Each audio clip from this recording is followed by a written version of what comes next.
네, 오늘 하나님 말씀은 창세기 2장 8절로 9절입니다. 여호와 하나님이 동방의 에덴의 동산을 창설하시고 그 지으신 사람을 거기 두시니라. 여호와 하나님이 그 땅에서 보기에 아름답고 먹기에 좋은 나무가 나게 하시니 동산 가운데에는 생명나무와 선악을 알게 하는 나무도 있더라. 16절 17절 말씀입니다. 여호와 하나님이 그 사람에게 명하여 이르시되 동산 각종 나무의 열매는 내가 임의로 먹되 선악을 알게 하는 나무의 열매는 먹지 말라. 내가 먹는 날에는 반드시 죽으리라 하시니라. 지난 목회를 하는 과정 속에서 제일 많이 들었던 질문 중에 하나가, 하나님은 왜 선악과를 만드셨습니까? 하나님은 왜 선악과를 만들어서 인간으로 하여금 그 선악과를 먹고 죽음에 이르게 하신 걸까요? 선악과를 만들지 않았으면 인간은 타락하지도 죽지도 않고 살 수 있었지 않았을까요? 이런 질문. 괜히 하나님이 선악과를 만들어서 결국 인간이 그 선악과를 따먹게 되어지고 결국 죄를 짓고 타락하게 돼서 지옥에 갈 수밖에 없게 된 이유는, 선악과를 따먹은 인간에게 책임이 있다기보다는 어쩌면 그 선악과를 만드신 하나님 때문이 아닐까요? 사람들이 많이 궁금해하고, 또 심지어는 예수 믿고 오랜 세월 동안 신앙생활을 하신 분들도 정작 이 질문에 대한 속 시원한 답을 알고 있지 못하다는 것이 아마도 현실이 아닌가 싶습니다. 자, 이 질문에 대해서 많은 신학자들과 또 목사님들이 여러 가지로 대답들을 해 오셨어요. 여러분 유튜브에 들어가 보거나 또 인터넷을 통해서 살펴보면 이 선악과를 하나님이 왜 만드셨을까요? 라는 질문에 대한 제목을 가지고 이런저런 이유로 하나님이 선악과를 지으셨다라는 답변들을 하신 것들을 볼 수 있습니다. 그것들을 제가 좀 정리를 해서 몇 가지 이렇게 여러분들에게 소개를 하면, 첫째로 인간에게 자유의지를 주셨다는 증거가 아니겠느냐 하는 거죠. 선악과를 하나님 지으셨다는 얘기는 인간이 선을 행할 수밖에 없는 존재로만 지어졌으면 인간의 자유의지가 의미가 없다는 거죠. 인간의 자유의지라는 것은 악을 행할 수도 있는 자유가 주어져야 진정한 자유의지가 아니겠느냐. 그런 의도에서 선악과는 인간에게 온전한 자유, 선과 악을 다 행할 수 있는 온전한 자유가 주어졌다는 것을 의미하는 거다. 이렇게 대답하는 거죠. 두 번째로는 이 선악과는 인간이 하나님으로부터 창조되어진 피조물이라는 사실을 우리에게 일깨워주는 그러한 성격을 가지고 있다라는 거죠. 이것이 인간을 하나님 앞에 겸손하게 하는 그러한 의미다, 이렇게 말씀하는 것입니다. 인간이 피조물이라는 것을 겸손하게 인식하고 항상 깨닫고, 그래서 하나님 앞에 겸손한 태도로 살아야 된다는 거죠. 그래서 자연스럽게 세 번째 이유로 연결되어집니다. 결국 선악과는 무엇을 의미하느냐면, 인간이 피조물이기 때문에 하나님에게 순종하며 살아야 되는 존재라는 사실, 그걸 의미한다는 거죠. 즉 자유가 주어졌어도 책임이 주어지는 자유, 그 자유에 대해서 책임을 져야 된다는 그것을 의미한다. 이런 답변들입니다. 이 선악과를 하나님이 지으신 이유는 구원 섭리 가운데에서 타락의 과정을 필요로 해서 그 타락의 과정을 위해서 만든 일종의 필요악이라고 할까요? 그런 의도로 하나님께서 지으신 것이다. 이런 답변도 있습니다. 자, 그 외에 여러 다양한 답변들도 있습니다. 앞선 대답들보다 더 현명한 속 시원한 대답은 없는 것일까요? 저는 있다고 봅니다. 그래서 오늘 저는 앞서 대답한 답변들의 관점과는 전혀 다른 측면에서 한번 이야기를 해보려고 합니다. 아마 그렇게 생각해야 오히려 어떤 면에서 온전한 답을 우리가 얻을 수 있는 것 아닌가, 제대로 된 답을 얻을 수 있는 것 아닌가, 제 나름대로는 그렇게 생각합니다. 우리는 성경에 나와 있는 이러한 의문들에 대한 질문을 하기 전에 선제적으로 이해해야 할 것들이 있다는 것, 무엇인가를 전제해야 된다는 것을 알아야 되는데, 메커니즘을 이해하고 하는 질문과 메커니즘을 이해하지 못하고 하는 질문에는 차이가 있다 하는 겁니다. 다시 말해서 어떤 질문들은 하나님이 우리 인간을 위해서 당신이 계획하시고 당신이 설계하신 그러한 메커니즘을 건드리는 질문들이 있다는 거예요. 그런 질문들은 의미가 없습니다. 하나님이 인간을 지으실 때 계획하시고 설계하셔서 이루어 놓으신 것들은 사실상 우리가 질문의 방향이 달라져야 됩니다. 이것이 선악과를 이해하는 데 가장 중요한 선제적 이해라고 저는 생각을 하게 되집니다. 메커니즘. 하나님 스스로는 시간과 공간의 제약을 받지 않습니다. 하나님은 시간도 필요 없고 공간도 필요 없어요. 그리고 하나님은 영이시기 때문에 물질이 필요가 없어요. 그러면 물질과 시간과 공간이라고 하는 개념은 인간을 위해서 하나님께서 고안하신 거예요. 인간을 향한 계획을 이루어 나가시기 위해서 하나님께서 고안해 내신 것이 바로 시간과 공간과 물질이라는 거예요. 그래서 창세기 1장에 보면 태초에 하나님이 하늘 공간과 물질인 이 땅과 태초, 시간이라고 하는 개념을 창조하셨다, 이렇게 말씀하시고 계시죠. 이것은 흔들 수 없는 거예요. 하나님이 인간을 향한 당신의 계획을 수행해 나가는 데 있어서 반드시 필요하다고 생각했기 때문에 하나님께서 그렇게 계획하신 것이기 때문에 인간은 시간의 제약 속에서 당신의 계획하신 과정들을 수행해야 된다. 당신에게 필요 없는 시간이 인간에게는 필요했어요. 왜?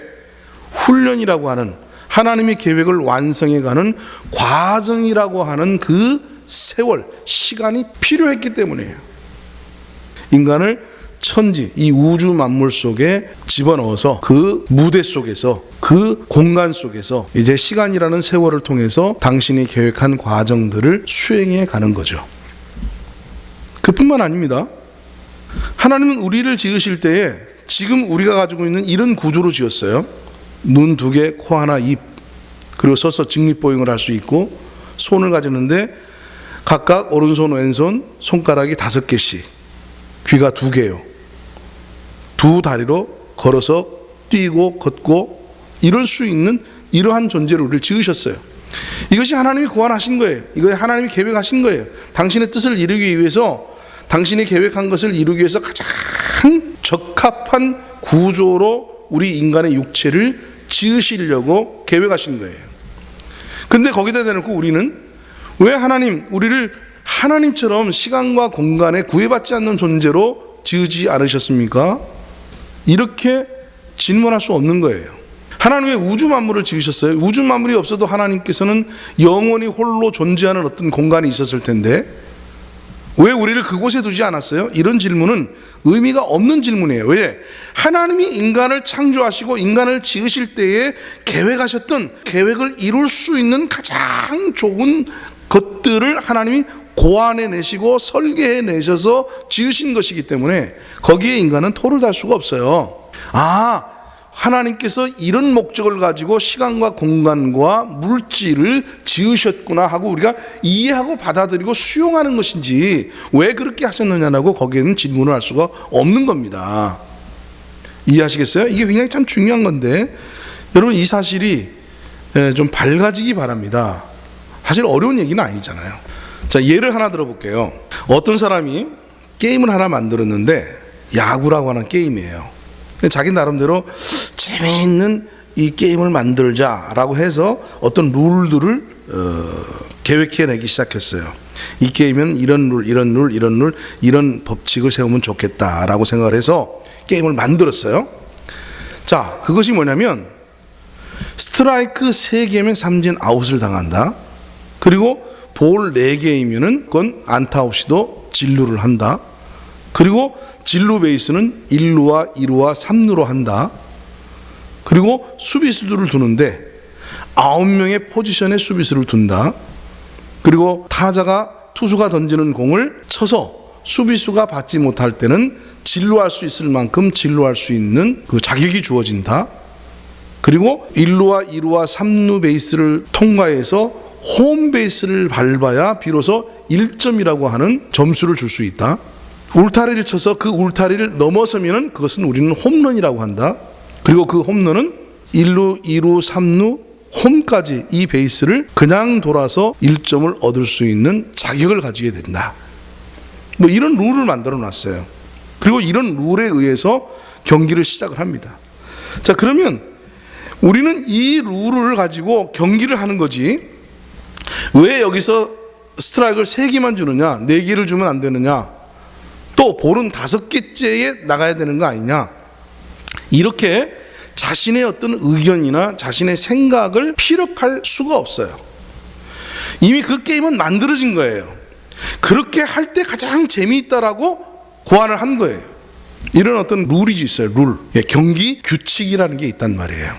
그 세워진 경기 규칙, 룰에 대해서는 선수들이 이렇쿵 저렇쿵 이렇다 저렇다 자기의 의견을 내세우고 자기의 생각을 말을 하고 거기에 의문을 가지고 토를 달고 할 필요가 없습니다.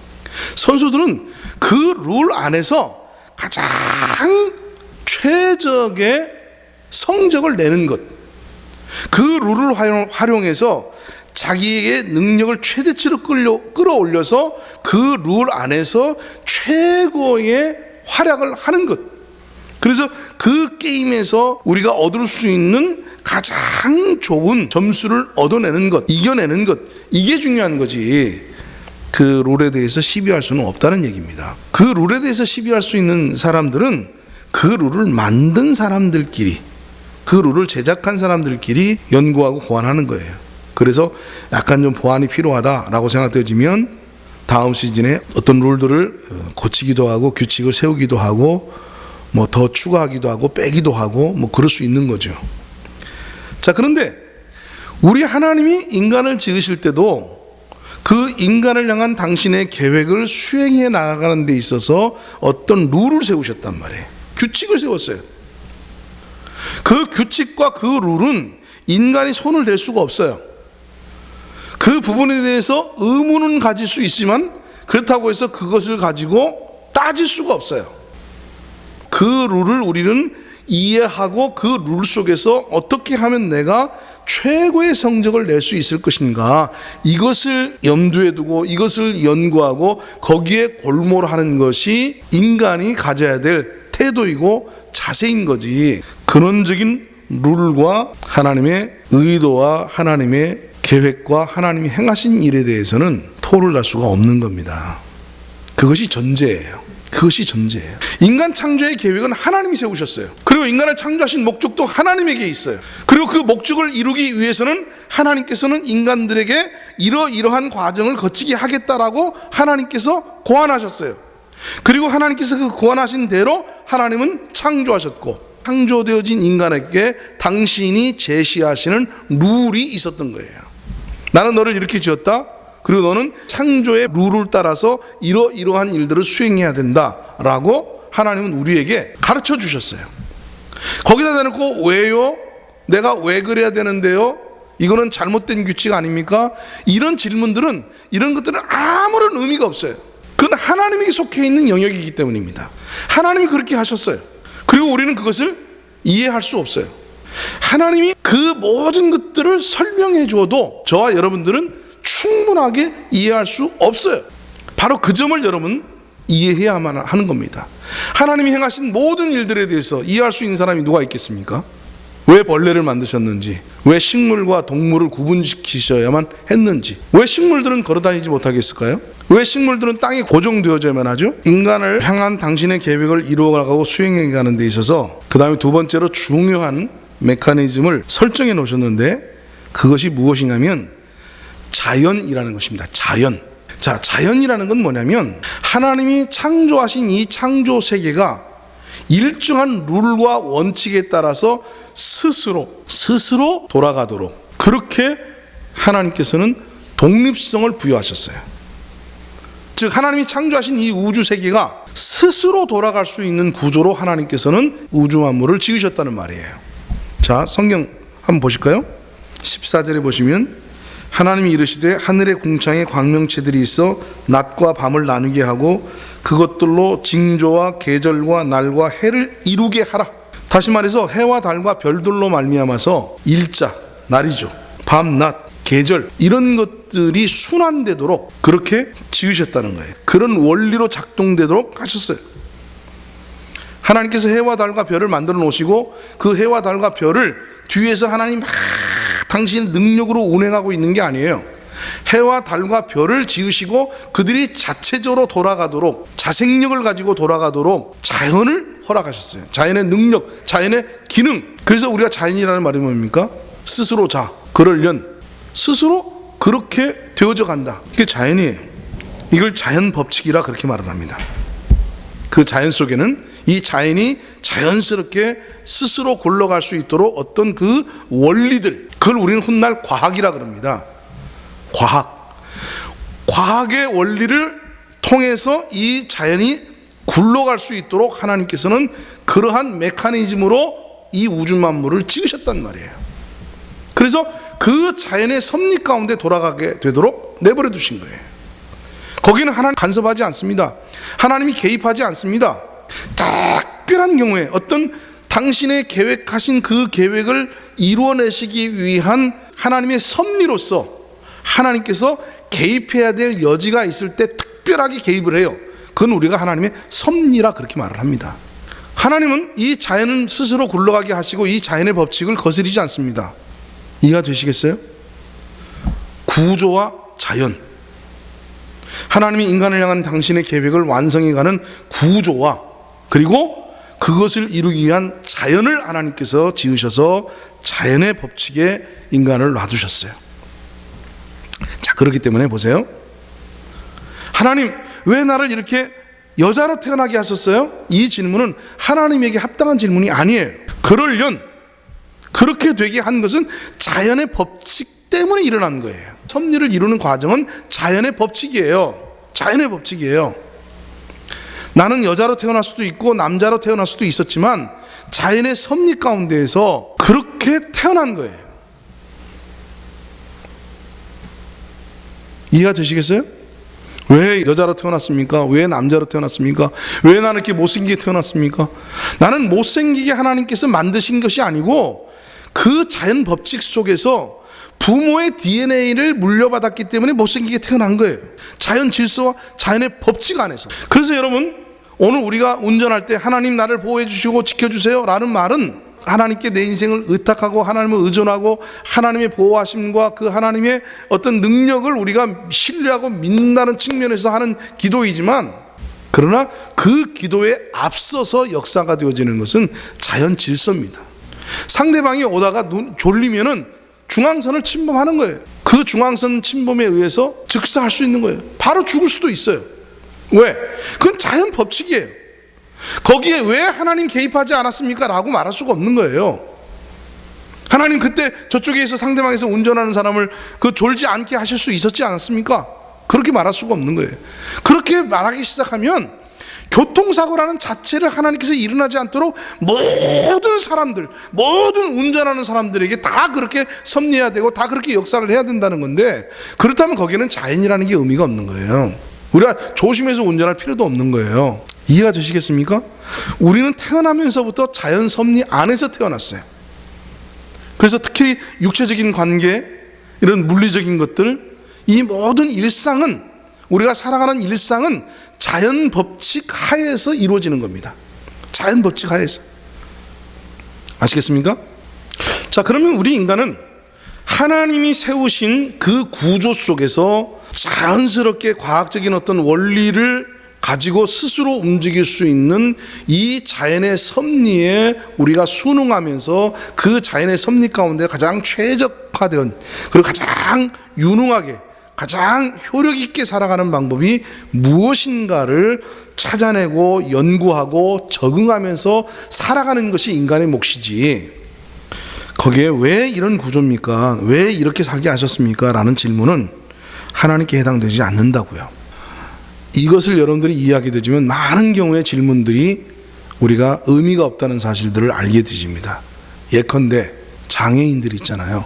뇌성마비 환자들이라든지 정신장애 아들, 이런 사람들은 왜 태어나게 하셨습니까? 왜 저렇게 태어나게 하셨습니까? 우리가 그렇게 질문하잖아요. 그리고 그것을 하나님께 따지잖아요. 그리고 그 책임이 하나님에게 있는 것처럼 우리는 그렇게 하나님에 대해서 불평하고 원망하고 납득할 수 없다라고 우리는 생각을 하잖아요.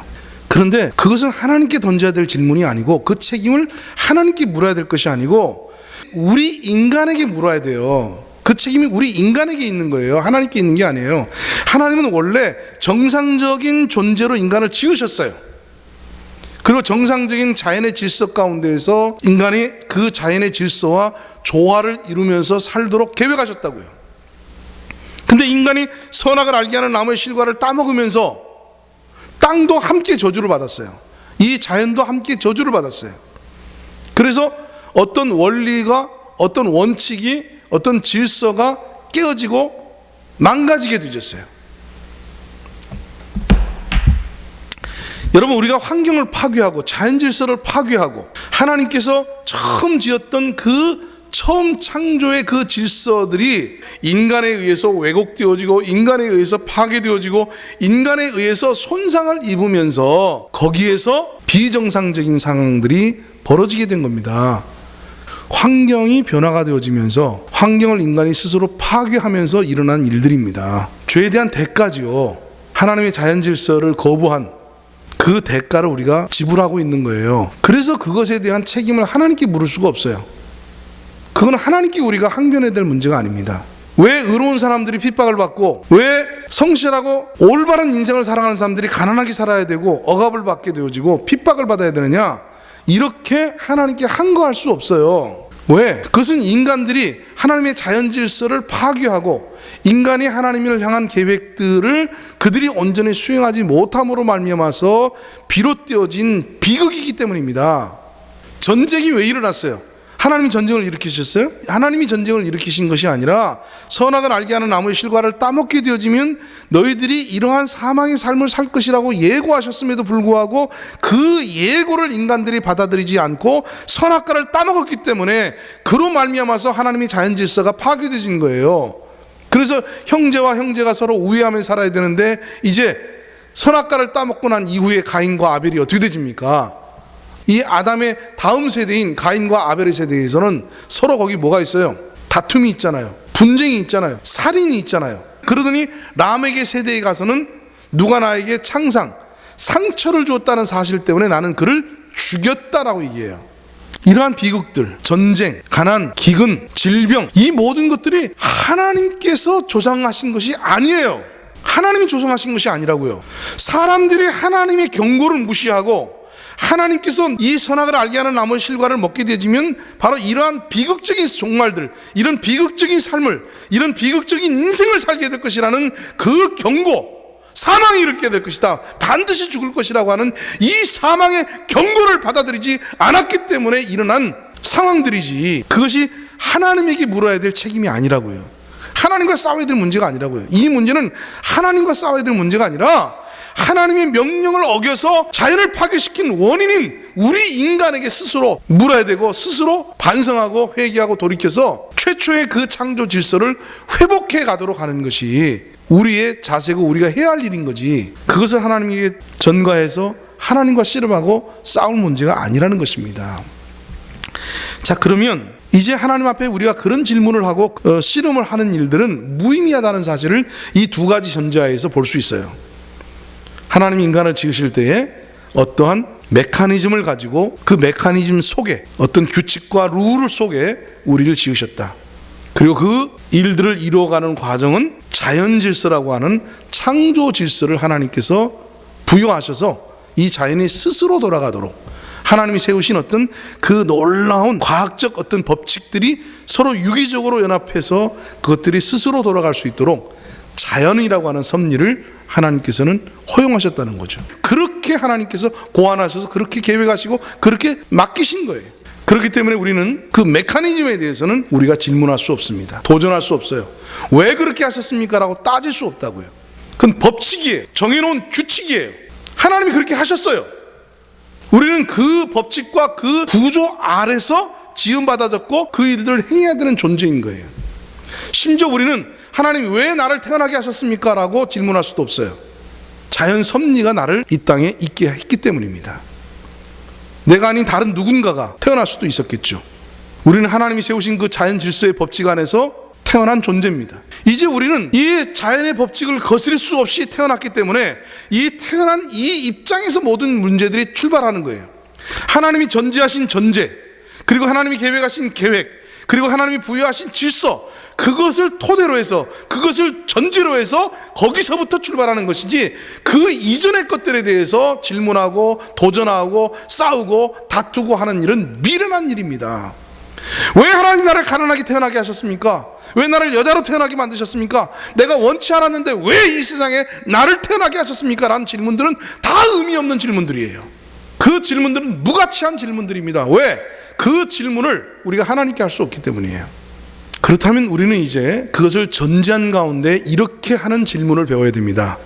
하나님, 그렇게 하신 이유가 무엇입니까? 그것을 통해서 제가 해야 할 일이 무엇일까요? 하나님의 섭리와 하나님이 행하신 일과 하나님의 계획을 이해하고 깨닫고 그 안에서 최선을 다해서 그 하나님이 목적하시고 의도하신 대로 그 삶을 살아가는 것, 이것이 우리가 하나님과의 관계 속에서 가져야 될 의문이고 질문이고 자세고 태도인 것이지, 이것을 벗어난 근원적인 질문들은 다 무의미한 질문들입니다. 네, 우리는 물론 하나님께 항거할 수 있어요. 하나님, 나는 태어나고 싶지 않았는데 왜 태어났습니까? 자연 질서가 됐든 뭐가 됐든 어쨌든 그건 당신이 이미 작동시켜 놓은 그 법칙 안에서, 그 질서 속에서, 그 자연의 원리 속에서 어쨌든 내가 태어났으니까 그것은 하나님의 책임이잖아요. 하나님 인간을 지었지 않았으면 그 자연이 작동되지도 않았고, 그리고 내가 이렇게 태어나지도 않았고, 내가 이런 모습, 원치 않는 모습으로 내가 살아가지도 않게 됐잖아요 하고 따질 수 있어요. 항거할 수 있어요. 그러나 그건 무의미하다고요. 스스로가 다치는 일이에요. 벽에다가 내 머리를 짓이기면서 계속 부딪히면서 나는 이 방에서 살고 싶지 않다고, 나는 이런 환경에서 살고 싶지 않다고, 이런 모습으로 살고 싶지 않다라고 그러면서 우리가 부딪히는 일들은 자기를 상해하는 거고 자해하는 일들이지, 그렇다고 해서 거기에 얻은 해결책도 없어요. 이미 그것은 변화되질 수 없는 구조 속에 우리는 들어와 있는 거예요. 그걸 전제로 받아들여야 된다고요. 거기서부터 우리는 출발하는 거예요. 이해가 되시겠습니까? 돌아서 왔지만 하나님이 왜 선악과를 지으셨느냐? 그것이 하나님이 세우신 법칙입니다. 인간을 지어놓고, 자, 내가 너를 향한 계획을 이루어가는 데 있어서 내가 법칙을 세우겠다. 그것은 무엇이냐면 네가 선악과를 선택해서 선악과의 길로 살든지 생명과를 선택을 해서 생명과의 길을 가든지 너는 선택을 할 수 있는 입장에 놓여져 있다. 왜요? 이건 의미가 없다니까요. 하나님이 그렇게 하셨어요. 그것이 하나님이 인간을 지으실 때 세우신 룰이에요. 규칙이에요. 법칙이에요. 그것은 싫든 좋든 저와 여러분들은 어쩔 수 없이 그 구조 아에 이미 존재하게 되었어요. 그러한 하나님의 섭리와 구조 속에 창조되었어요. 지음받아졌어요. 이것이 기본 전제입니다. 그게 싫어서, 이런 규칙이 싫어서, 이런 구조가 싫어서 깽판을 치든 말든 그건 여러분들이 알아서 할 일이에요. 여러분들의 몫이에요. 그럼에도 불구하고 그렇게 살면 그 삶에 대한 책임을 여러분들이 져야 되고 그 책임에 따른 심판이 있어요. 왜 그래야 되는데요? 그게 구조라니까요. 그것이 하나님이 세우신 법칙이에요. 하나님이 인간을 창조하겠다고 고안하실 때 그런 원리로, 그런 계획을 세워서 그런 법칙하에, 그런 구조에 자연을 지으시고 여러분과 저를 여기에 두셨어요. 여러분들이 좋아하든 싫어하든 수용하든 말든 상관없어요. 하나님이 깡패네? 예, 하나님이 깡패라고도 할 수 없어요. 그걸 우리는 신학적으로 하나님 주권이라고 얘기해요. 하나님의 주권. 그 주권은 받아들여야 되는 것이지 그건 어쩔 수 없는 문제라고요. 이미 태어났는데 뭘 어쩌라고요. 이미 존재하는데 뭘 어쩌라고요. 그 근본적인 문제를 가지고 다투려고 하십니까? 나는 이런 환경이 싫어요 하고 목숨을 끊으면 여러분의 손해예요. 목숨을 끊는다고 해서 하나님 봐주십니까? 목숨을 끊는다고 해서 하나님 눈 하나 깜빡하십니까? 내가 자살했다고 해서 하나님께서 내가 이런 구조로 이 세계를 지은 것에 대해서 하나님이 실망하시고 하나님 후회하시고 그래서 다시 판을 뒤엎고 다시 새로운 세계를 하나님 만드실까요? 그렇게 하지 않습니다. 억울하지만, 속상하지만, 화가 나지만 그것은 우리 인간의 영역이 아니에요. 그것이 바로 선악과입니다. 그리고 선악과를 선택한 책임을 지금 우리가 혹독하게 치르고 있는 거예요. 오늘 저와 여러분은 이렇게 살지 않아도 됐던 존재들입니다. 오늘 여러분들이 불만하고 원망하는 이러한 비구조적이고 이런 비논리적이고 비상식적이고 이런 불평등한 일들을 우리는 겪지 않아도 되었어요. 그러나 하나님께서 선택의 기로에 인간을 놓고 선택을 하도록 하셨고, 그리고 선택에 대한 결과가 어떻게 될 것이라고 이미 하나님은 경고하셨고 예고하셨어요. 인간이 선택한 거죠. 그리고 그 죄에 대한 대가를 지금 우리는 혹독하게 치르고 있는 것입니다. 인간이 생명과를 선택했다면 오늘 지금 이런 구조로 우리는 살고 있지 않을 거예요. 다른 어떤 모습으로 살고 있겠죠. 지금과는 완전히 다른 모습으로, 전혀 상상할 수 없는 어떤 모습으로 우리가 살아갈 수 있었겠죠. 말씀을 맺겠습니다. 선악과는 무엇이냐? 왜 하나님은 선악과를 만드셨느냐? 라고 따질 것이 아니라 하나님 그 선악과가 가지는 의미가 무엇입니까? 왜 우리가 그 선악과를 선택하면 안 됩니까? 그리고 그 선악과를 선택하면 우리에게 어떤 일이 일어나는 겁니까?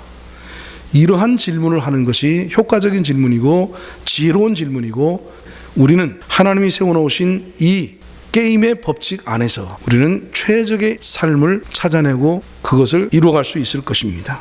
질문을 바꾸십시오. 의미 없는 질문들에 매달려서 시간을 허비하지 마십시오. 인생을 낭비하지 마십시오. 내가 어떻게 할 수 없는 그러한 환경들, 그러한 입장들, 그러한 역사들은 인정하고 가는 겁니다.